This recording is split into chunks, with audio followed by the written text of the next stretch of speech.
আজকে চলুন আপনাদের সঙ্গে শেয়ার করি আমার মা একদম সহজ পদ্ধতিতে কিভাবে কুলের আচার বানায়। আচারের জন্য প্রথমেই লাগবে কুল।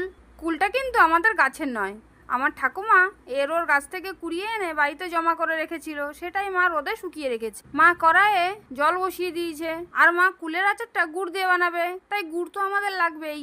এখন কুলগুলোকে খুব ভালো করে ধুয়ে নেওয়া হচ্ছে, যাতে একটুও কালো কালো নোংরাগুলো না থাকে। আমাদের খুব ভালোভাবে কুলগুলো ধুয়ে নেওয়া হয়ে গেছে। এখন মা যেই গরম জলটা বসিয়েছিল কড়াইয়ে, সেটা এখন ধুয়ে রাখা কুলের মধ্যে ঢেলে দেওয়া হচ্ছে। এখন কিছুক্ষণ এই গরম জলে কুলগুলো ভিজুক, আর এদিকে মা কতগুলো মশলা ভেজে নিচ্ছে। কি কি ভেজেছে দেখাই আপনাদের। এখানে আছে মৌরি, গোটা জিরে, গোটা সর্ষে, শুকনো লঙ্কা, আর ধনে গুঁড়ো আর লঙ্কা গুঁড়ো। এখন আমি এগুলো একটা মিক্সির বাটিতে সব ঢেলে নিয়ে গুঁড়ো করে নিলাম। খুব মিহি গুঁড়ো করিনি, একটু গোটা গোটা রেখেছি। এখন মা আর আমি বসে পড়েছি ভিজিয়ে রাখা কুলগুলো মাঝখান থেকে একটু চিড়ে দেওয়ার জন্য, যাতে ভেতরে মশলাটা খুব ভালোভাবে ঢোকে আর খেতেও বেশ ইয়ামি হয়।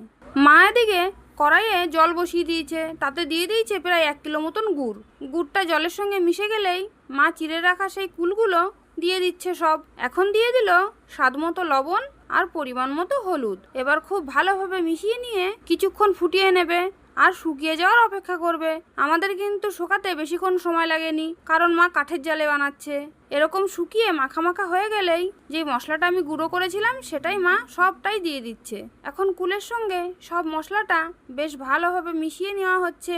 এর থেকে বেশি শুকনো করবে না, কারণ এটা ঠান্ডা হলে যখন কাচের বয়ামে ভরবে, তখন যখন রোদে দেবে তখন আরো শুকনো হয়ে যাবে। তাই এখন আমি কাঁঠাল পাতা নিয়ে মায়ের কাছে চলে এসেছি গরম গরম কুলের আচার টেস্ট করতে।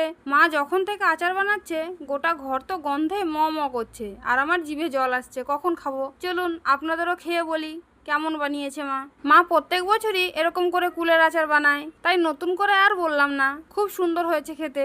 এরকম করে কুলের আচার আপনারাও বানান। এই ঝড় বৃষ্টির দিনে বিকেল বেলায় কিছু খাওয়ার জন্য আমাদের মুখটা চুলকায়, তখন কিন্তু এই কুলের আচারটা একদম জমে যাবে। দেখা হবে আবার নতুন কোনো রান্না নিয়ে। ততক্ষণের জন্য সবাইকে টাটা।